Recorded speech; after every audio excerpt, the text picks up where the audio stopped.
నమస్తే, welcome to Telangana capital news. ముందుగా headlines.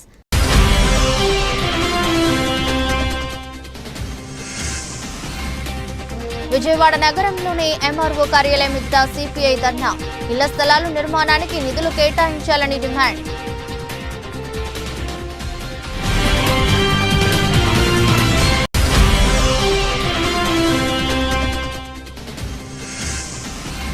విజయవాడలో పారిశుద్ధ్య నిర్వహణలో ఎటువంటి లోపం లేకుండా చూసుకోవాలి. అధికారులను ఆదేశించిన నగరపాలక సంస్థ కమిషనర్ ధ్యానచంద్ర.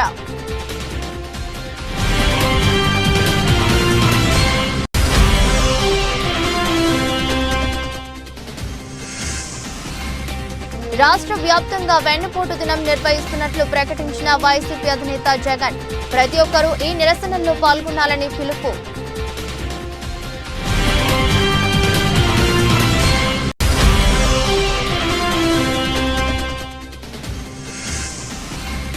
రేషన్ కార్డుతో సంబంధం లేకుండా ఆరోగ్యశ్రీ కార్డుల జారీకై ప్రతిపాదనలు వెల్లడించిన శాసనసభ డిప్యూటీ స్పీకర్ కె రఘురామకృష్ణరాజు.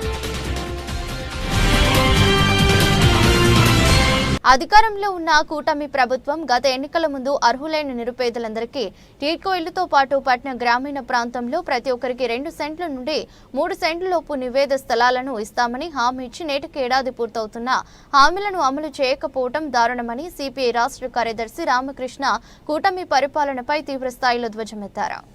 ఇళ్ల స్థలాల నిర్మాణానికి నిధులు కేటాయించాలని డిమాండ్ చేస్తూ భారత కమ్యూనిస్టు పార్టీ సిపిఐ నగర్ సమితి ఆధ్వర్యంలో నగరంలోని ఎంఆర్ఓ కార్యాలయం ఎదుట ధర్నా నిర్వహించారు.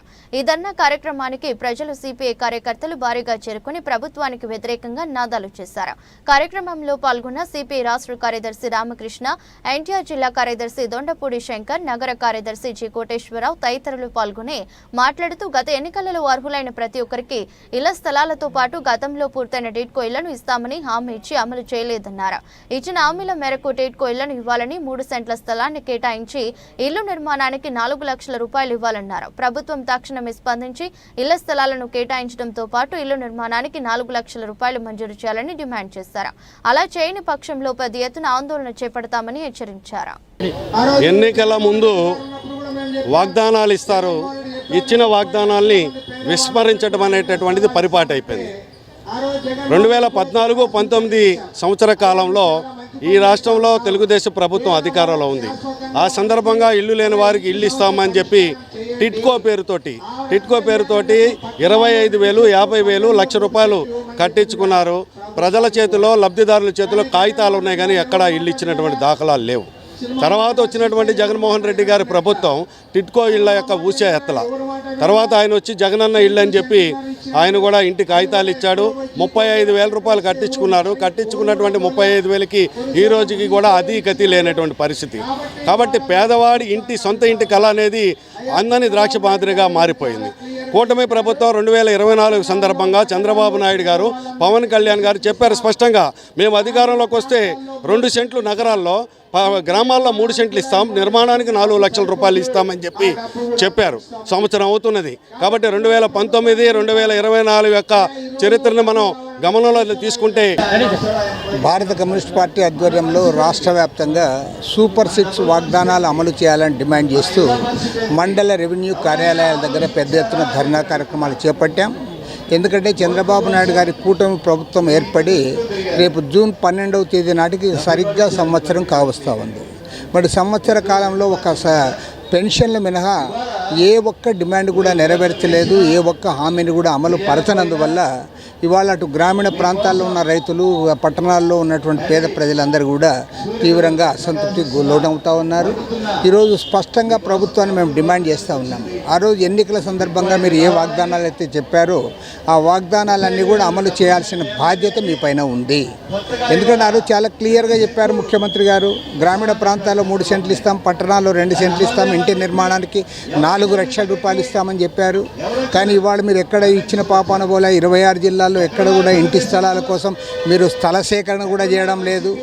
అదేవిధంగా తల్లికి వందనం పేరుతో అందరికి కూడా ఇస్తామన్నారు. ఇంతవరకు ఎక్కడ కూడా తల్లికి వందనం ఇవ్వలే. కాబట్టి ఏమంటే ప్రభుత్వం పట్ల పేద వర్గాల ప్రజల్లో మీ వాగ్దానాలు అమలు చేయనందువల్ల తీవ్రమైన అసంతృప్తి పెరుగుతూ ఉంది.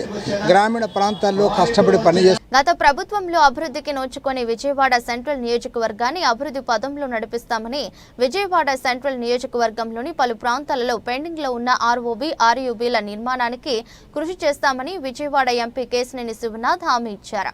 ఎమ్మెల్యే బోండాతో కలిసి సెంట్రల్ నియోజకవర్గంలో అవసరమైన ఆర్ఓబి ప్రతిపాదనలతో త్వరలో ఢిల్లీ వెళ్లి కేంద్ర రైల్వే శాఖ మంత్రి రైల్వే బోర్డు చైర్మన్ కలుస్తామని చెప్పారు. విజయవాడ సెంట్రల్ నియోజకవర్గంలోని పలు ప్రాంతాల్లోని రైల్వే సమస్యలను ఎంపీ కేశినేని శివనాథ్ ఎమ్మెల్యే బోండా ఉమా మహేశ్వరరావుతో కలిసి పరిశీలించారు. 1వ డివిజన్ గుణదల డాన్ బాస్కో ప్రాంతం, దేవీనగర్, బాంబే కాలనీ రైల్వే కట్ట, దేవీనగర్ సింగ్ నగర్ మధ్య కట్ట, మధురానగర్ పుప్పుల మిల్లు ప్రాంతంలో వారు పర్యటించారు. సెంట్రల్ నియోజకవర్గంలో నెలకొని ఉన్న రైల్వే సమస్యలను, ప్రజలు పడుతున్న ఇబ్బందులను, పెండింగ్ లో ఉన్న ఆర్ఓబి ఆర్యూబీ వివరాలను ఎంపీ కేశినేని శివనాథ్ కు ఎమ్మెల్యే బోండా ఉమా మహేశ్వరరావు వివరించారు. ఈ సందర్భంగా ఎంపీ కేశినేని శివనాథ్ మాట్లాడుతూ రేపు డిఆర్ఎంతో జరగబోయే మీటింగ్లో సెంట్రల్ నియోజకవర్గంలోని రైల్వే సమస్యలను ప్రస్తావించి పరిష్కరించేందుకు కృషి చేస్తామని హామీ ఇచ్చారు.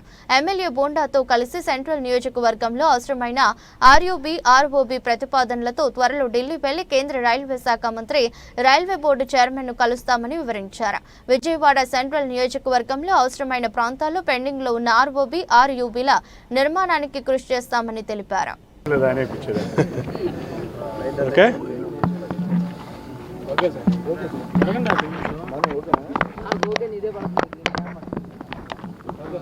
సెంట్రల్ నియోజకవర్గంలో మరి విజయవాడ రైల్వే జంక్షన్గా ఉన్నటువంటి సమయంలో మెయిన్ లైన్లన్నీ కూడా సెంట్రల్ నియోజకవర్గం గుండానే వెళ్తూ ఉంటాయి.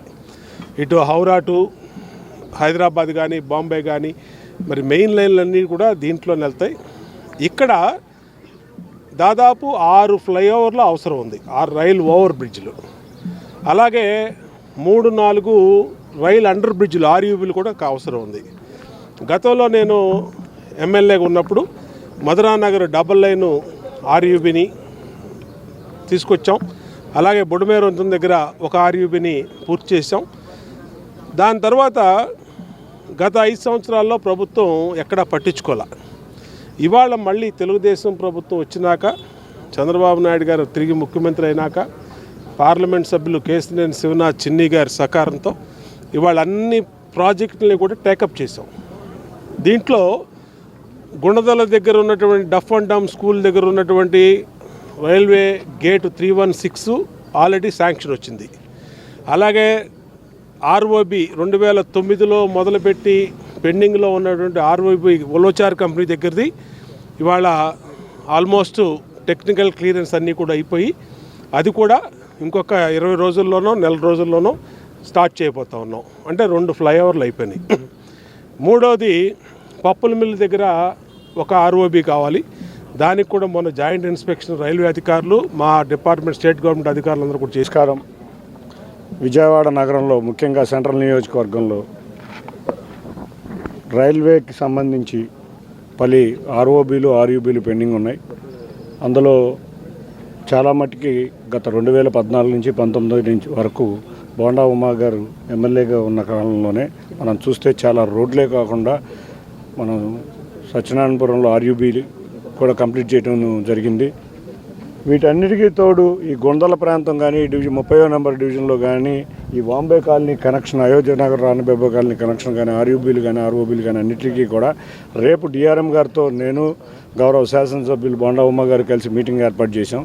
ఈ మీటింగ్లో ముందు ఇక్కడ ఉన్న లోకల్ పెండింగ్ ఇష్యూస్ అన్నీ కూడా క్లియర్ చేసుకుని మేమిద్దరం కూడా ఈ 10-15 రోజుల్లోనే రైల్వే మంత్రి గారిని, రైల్వే బోర్డు అధికారులని కలిసి ఇక్కడ శాంక్షన్కి వచ్చే విధంగా మేము కృషి చేస్తాం. అని దానికి అన్నిటికన్నా ముఖ్యంగా సింగనగర్లో బోండా ఉమ్మ గారి అధికారంలో మన రెండోసారి అధికారంలోకి రాగానే మొన్న వరదల సమయం నుంచి కూడా సింగనగర్లో 2వ ఫ్లైఓవర్ కావాలని బోండా ఉమ్మ గారు పోరాడుతున్నారు. అది కూడా రాష్ట్ర ప్రభుత్వం ప్లస్ రైల్వేస్కి ముడిపడి ఉన్న సమస్య కాబట్టి వీటిని కూడా గౌరవ ముఖ్యమంత్రి వర్యులోకి తీసుకెళ్ళి సింగనగర్లో ట్రాఫిక్ సమస్యలకి ఇబ్బంది లేకుండా బోండా ఉమ్మ గారి నాయకత్వంలో నేను కూడా నడుస్తాను తెలియజేసుకుంటున్నాను. Thank you. విజయవాడను గుంతలు లేని నగరంగా ఉంచాలని విజయవాడ నగర పాలక సంస్థ కమిషనర్ ధ్యానచంద్ర అన్నారు. విధుల్లో ఉన్న డిబ్రిస్ ను నిర్మాణ వ్యర్థాలను ఎప్పటికప్పుడు తొలగిస్తూ నగరాన్ని పరిశుభ్రంగా ఉంచుతూ పారిశుద్ధ్య నిర్వహణలో ఎటువంటి లోపం లేకుండా చూసుకోవాలని అధికారులను ఆదేశించారు.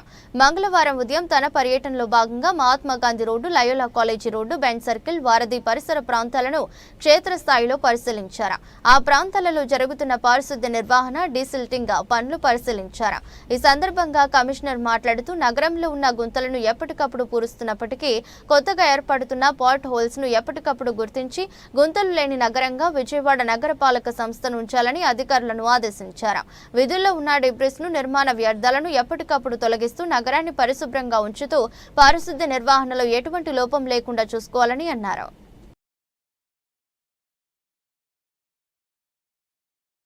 కూటమి పాలనలో రాష్ట్రంలో వ్యవస్థలన్నీ నిర్వీర్యమయ్యాయని, లా అండ్ ఆర్డర్ అదుపు తప్పిందని, ఇలాంటి ప్రభుత్వం కొనసాగడం ఎంతమాత్రం మంచిది కాదని వైఎస్ఆర్సీపీ అధినేత మాజీ సీఎం వైఎస్ జగన్మోహన్ రెడ్డి అన్నారు. మంగళవారం తెనాలిలో పర్యటించిన ఆయన నడి రోడ్డులో యువకులపై పోలీసుల థర్డ్ డిగ్రీ దాష్టికాన్ని ఖండిస్తూ మీడియాతో మాట్లాడారు. మా హయాంలో ప్రతి వర్గానికి సంక్షేమం అందింది, కానీ చంద్రబాబు ప్రభుత్వంలో ప్రతి వ్యవస్థ నీరుగారింది.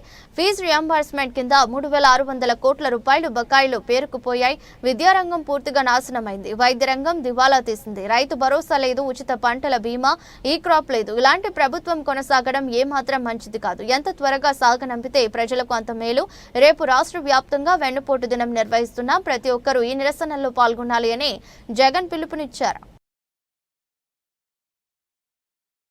కళ బ్రతుకుతేనే కళాకారుడు బ్రతుకుతాడని, ఇది జరగాలంటే కళాకారులంతా ఒకటి కావాలని ఇంద్రధనస్సు సకల కళాకారుల వేదిక వ్యవస్థాపకులు గర్రె శివరమేష్ అన్నారు. కళాకారులు ఐక్యంగా ఉండేందుకు ఒక తాటిపై తేవడానికి జులైలో నిర్వహించబోయే కళాకారుల ఐక్య వేదిక సమావేశానికి అందరూ కలిసి రావాలని పిలుపునిచ్చారు. ఈ మేరకు గాంధీనగర్ ప్రెస్ క్లబ్ లో విలేకరుల సమావేశం నిర్వహించారు. ఈ సమావేశంలో గర్రె శివరమేష్ మాట్లాడుతూ కళాకారులందరూ ఒకే వేదికపైకి రావాలని, ప్రస్తుతం కళాకారులందరికీ వారి వారి వృత్తిలో ఉన్న సమస్యలపై అందరూ ఒక చోట సమీకరించుకుని కళాకారులందరూ ఏ సమస్య లేకుండా ఉండాలంటే సమాజంలో ఎవరెవరి నుంచి ఎలాంటి సహాయం, ప్రోత్సాహం లభిస్తుందని చర్చించుకుని ఒక ఎజెండాను రూపొందించుకోవాల్సిన అవసరం ఎంతైనా ఉందన్నారు.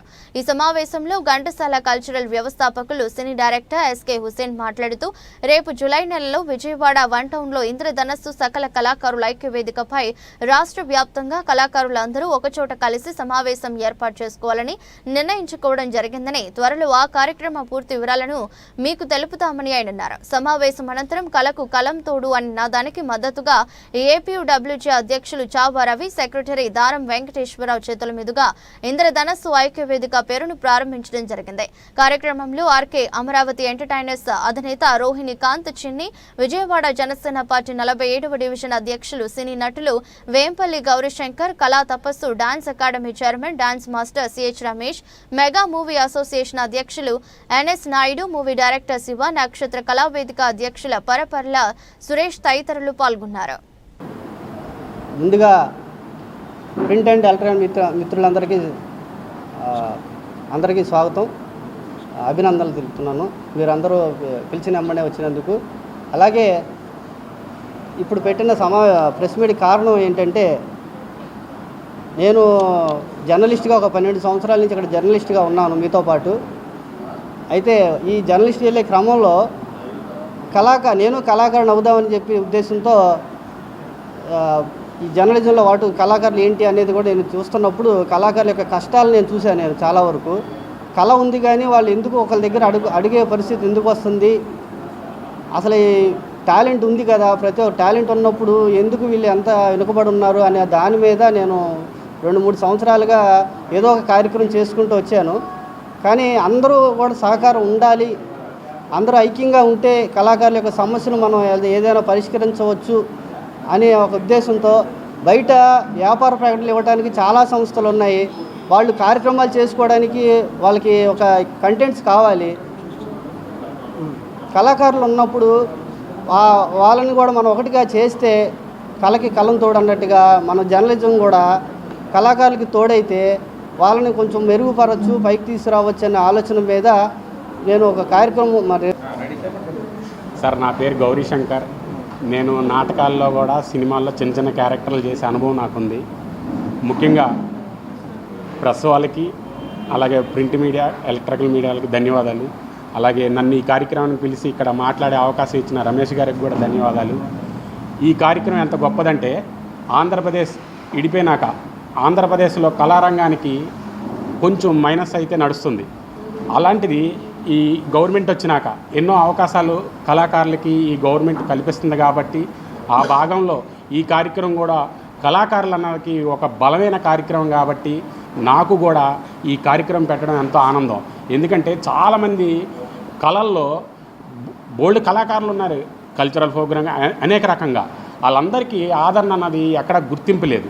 కనుక ఈ గవర్నమెంట్ కూడా ఆ అవకాశాలు ఎక్కువ ఇస్తుంది. ఇలాంటివి మనం చూపించి ఆ గవర్నమెంట్ ద్వారా ప్రతి కళాకారుడికి కూడా న్యాయం జరగాలని నాకు కూడా ఆలోచన ఉంది. కనుక గొప్ప కార్యక్రమం పెట్టారు రమేష్ గారు అని నాకు ఆనందంతో నేను కూడా రావడం జరిగింది. అలాగే రేపు జూలైలో అంటే ఈ ప్రెస్ మీట్ పెట్టడానికి కారణం ఏంటంటే జూలైలో ఒక వ్యవస్థ పెట్టి ఆ వ్యవస్థ. నమస్కారాలండి. మా అన్ని కార్యక్రమాలు ప్రెస్ వాళ్ళు కవరేజ్ చేస్తేనే ఆర్టిస్టులు బయటకు రాగలుగుతారు.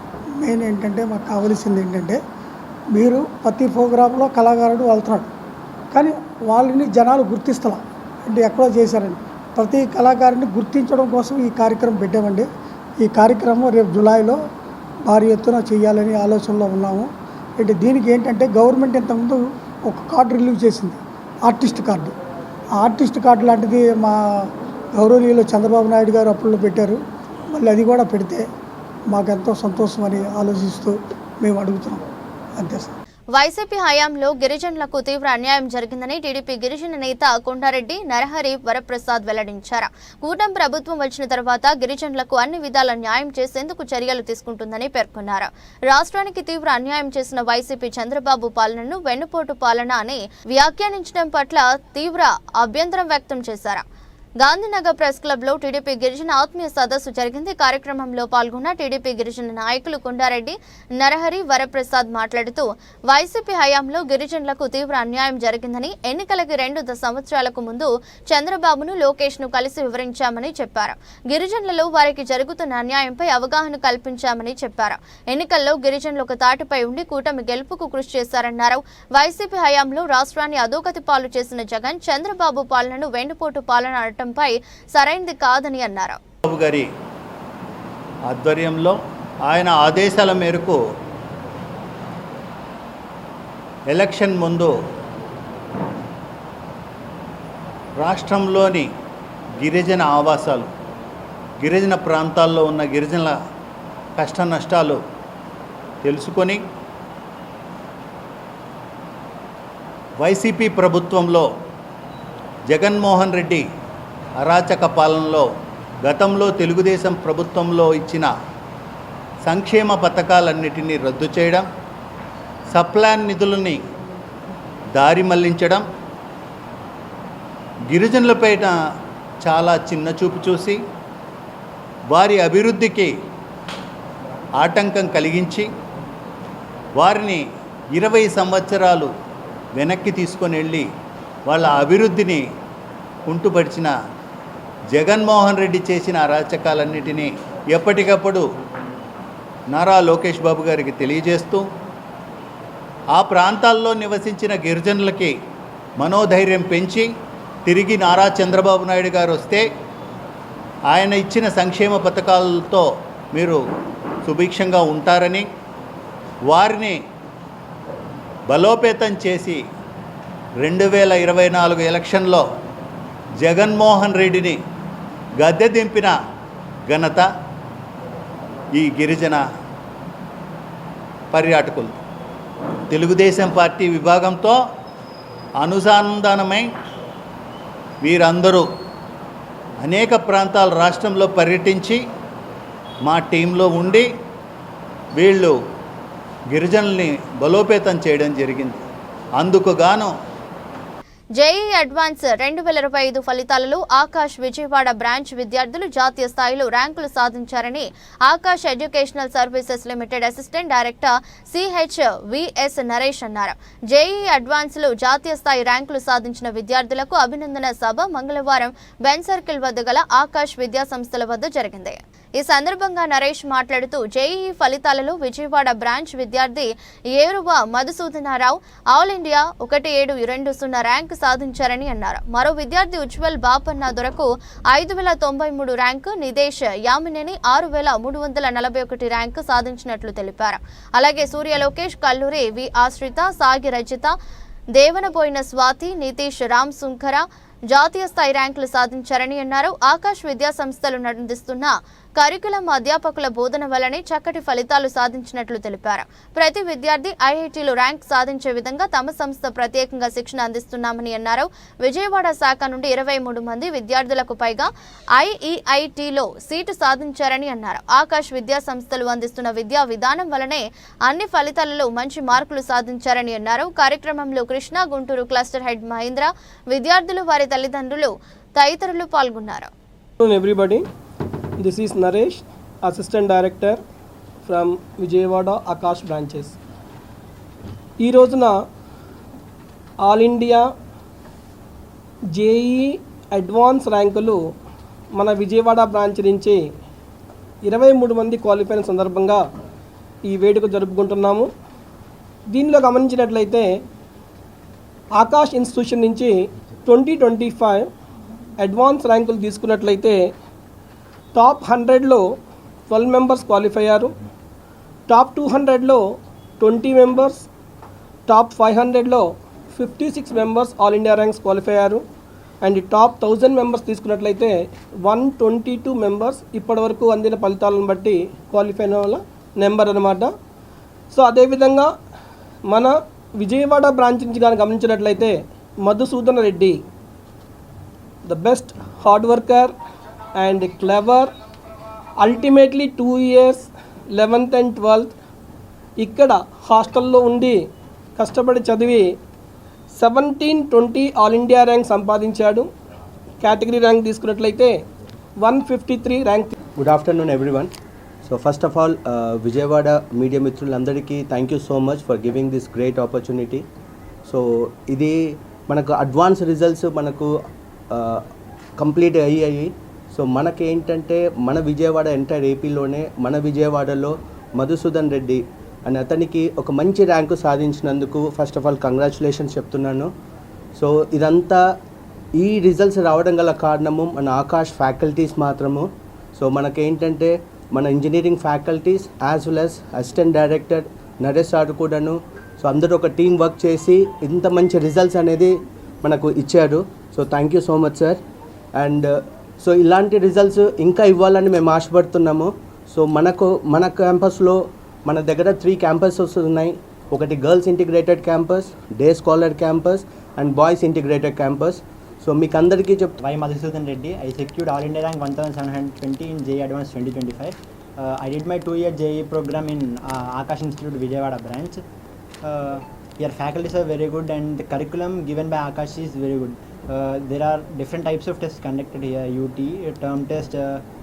Finally, especially I want to talk about final test series conducted by Akash for JEE Advanced.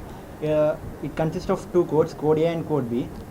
Code A consists of questions which are 15 to 20% difficult than actual JEE Advanced questions, and Code B consists of questions which are similar to JEE Advanced questions.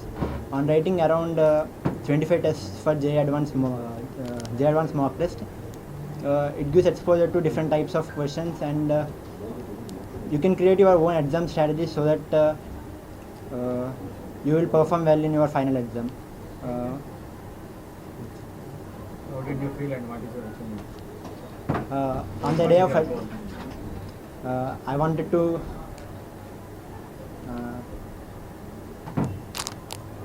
again can I ask you? How do you Next, what is your goal? next? What is your goal? I wanted to get a good job, and I wanted to any of the top 8 IITs. I wanted to beat them.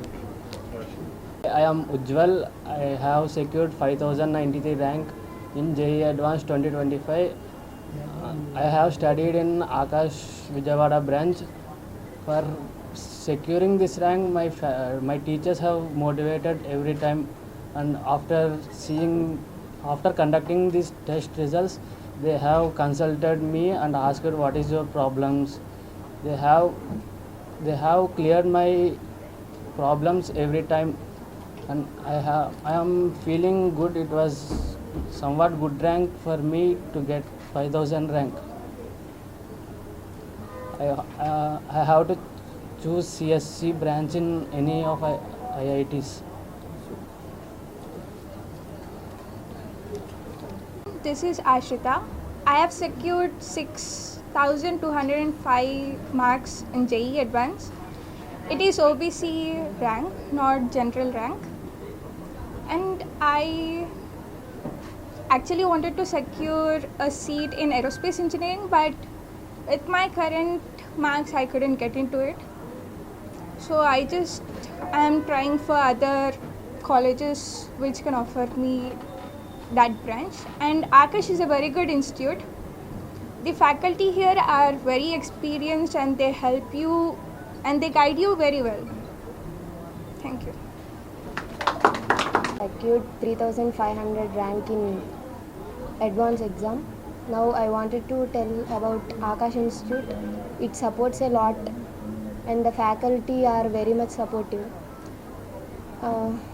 The exams they conducted FTS and AITS are very standard. Thank you.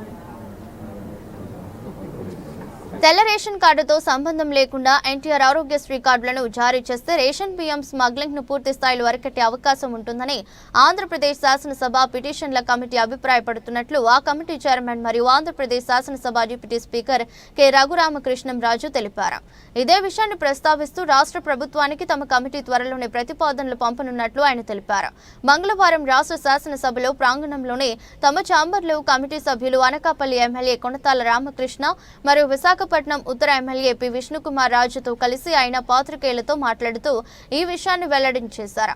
రాష్ట్రంలో ప్రభుత్వ ఉద్యోగులు మినహా తెల్ల ration card కలిగిన కుటుంబాలకు ఏడాదికి 25 లక్షల వరకు ఆరోగ్య బీమాని ప్రభుత్వం కల్పిస్తున్నట్లు నేపథ్యంలో ఎన్టీఆర్ ఆరోగ్యశ్రీ కార్డులను పొందేందుకు ప్రజలకు పెద్ద ఎత్తున మక్కువ చూపుతున్నారని అన్నారు.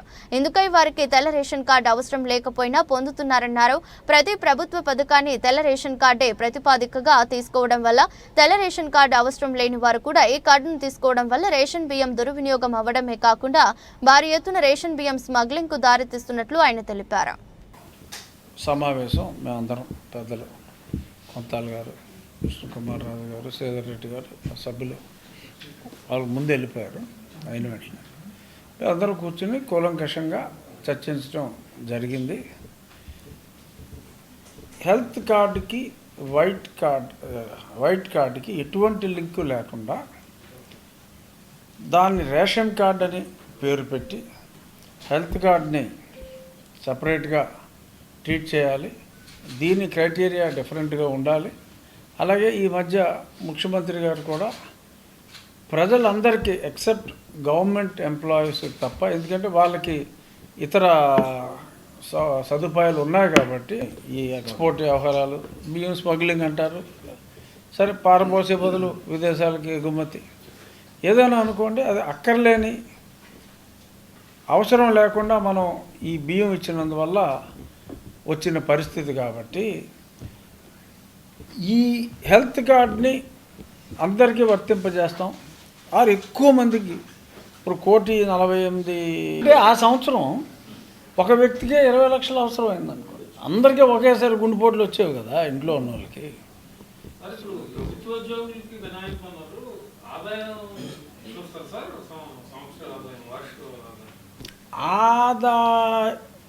ప్రభుత్వం ఆలోచనలో ఉన్నదైతే ప్రభుత్వ ఉద్యోగులకు ఆల్రెడీ కేంద్ర ప్రభుత్వం అయితే ఈఎస్ఐ ఆల్రెడీ ప్రభుత్వ ఉద్యోగులకి స్కీమ్స్ ఉన్నాయి కదా, ఉన్న వాళ్ళకి కాకుండా అంటే ఆ సంవత్సరం ఒక వ్యక్తికే 20 లక్షలు అవసరం అయిందనుకో, అందరికీ ఒకేసారి గుండెపోట్లు వచ్చేవి కదా ఇంట్లో ఉన్న వాళ్ళకి.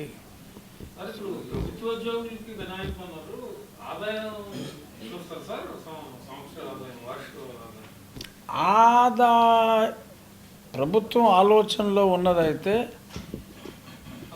జగన్ కు దమ్ము ఉంటే లోకేష్ తో డిబేట్ కు రావాలని కార్మిక శాఖ మంత్రి వాసంశెట్టి సుభాష్ సవాల్ విసిరారు. జగన్ గారికి రాష్ట్రం గురించి అంత అవగాహన లేదని విమర్శించారు.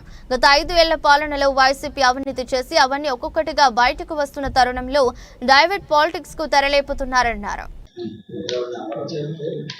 అందరికీ నమస్కారం. మనం చూస్తూ ఉన్నాం, ఏదైతే గత 5 ఏళ్ల పాలనలో అవినీతి చేసి ఈ స్కామ్లన్నీ ఒక్కొక్కటిగా బయటకు వస్తున్న తరుణంలో మరి దాన్ని తప్పించుకునే ప్రయత్నంగా డైవర్ట్ పాలిటిక్స్కి తెరలేపుతూ మరి వెన్నుపోటు దినంగా రేపు వైసీపీ ప్రకటించడం హాస్యాస్పదంగా ఉంది. అలాగే ముందుగా వైసీపీ కార్యకర్తలకి, నాయకులకి అందరికీ కూడా వైసీపీ పార్టీ మొదటి వర్ధంతి శుభాకాంక్షలు తెలియజేస్తూ ఉన్నాను. కనీసం కొన ఊపిరితో కూడా ఉండకుండా పార్టీని పీకి మీద అడుగేసి తొక్కిన రాష్ట్ర ప్రజలందరికీ ధన్యవాదాలు తెలియజేస్తూ, అలాగే వైసీపీ పార్టీ వాళ్ళందరికీ కూడా మొదటి వర్ధంతి శుభాకాంక్షలు తెలియజేస్తూ ఉన్నాను. వెన్నుపోటు అనేది దానికి బ్రాండ్ అంబాసిడర్ జగన్ గారు, అందులో ఏ విధమైన సందేహం లేదు. ఆయన బతుకే వెన్నుపోటుతో స్టార్ట్ అయింది. పార్టీ అధికారంలో లేనప్పుడు కొండా సురేఖ గారు ఈవిడ తరపున పోరాటం, ఇతని తరపున పోరాటం, కనీసం కూడా ఆవిడ వస్తే ఆవిడకి 10 నిమిషాలు కూడా టైం ఇవ్వకపోవటం, ఆవిడ స్వయంగా ఆవిడే జగన్ అంత దుర్మార్గుడు ఇంకొకరు లేడని ఆవిడే ప్రెస్ మీట్ కూడా పెట్టడం జరిగింది. అదేవిధంగా కాంగ్రెస్ పార్టీలో ఉంటూ లక్షల కోట్లు గడించి మరి ఆ పార్టీకి వెన్నుపోటు కొట్టడం, వెంటనే అతను చేసిన ఏదైతే లక్షల కోట్ల అవినీతి ఉందో అదంతా బయటకు తీసి 1.5 సంవత్సరం పాటు మరి జైల్లో ఉండి రావటం కూడా మీ అందరికీ తెలిసిన విషయమే. అలాగే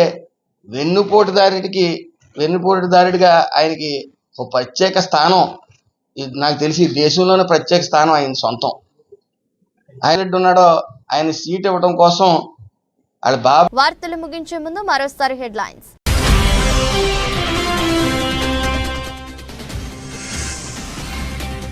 విజయవాడ నగరంలోని ఎంఆర్ఓ కార్యాలయం ఎదుట సిపిఐ ధర్నా.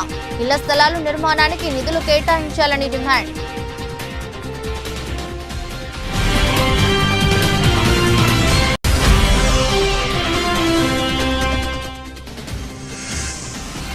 విజయవాడలో పారిశుద్ధ్య నిర్వహణలో ఎటువంటి లోపం లేకుండా చూసుకోవాలి. అధికారులను ఆదేశించిన నగర పాలక సంస్థ కమిషనర్ ధ్యానచంద్ర.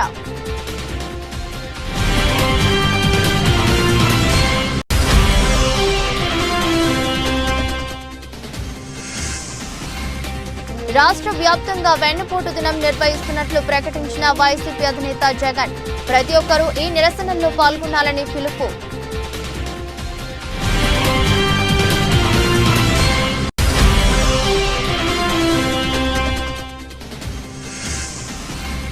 రేషన్ కార్డుతో సంబంధం లేకుండా ఆరోగ్యశ్రీ కార్డుల జారీకై ప్రతిపాదనలు వెల్లడించిన శాసనసభ డిప్యూటీ స్పీకర్ కె రఘురామకృష్ణరాజు.